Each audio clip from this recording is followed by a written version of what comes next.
శృతి మించిలా నన్ను మై మరపించకలా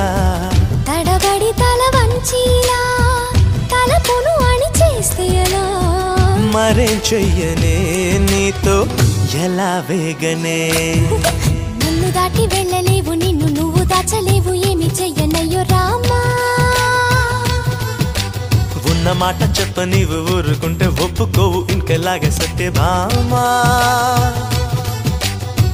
అనుకున్నా తప్పు కదా మో మాట ముప్పు కదా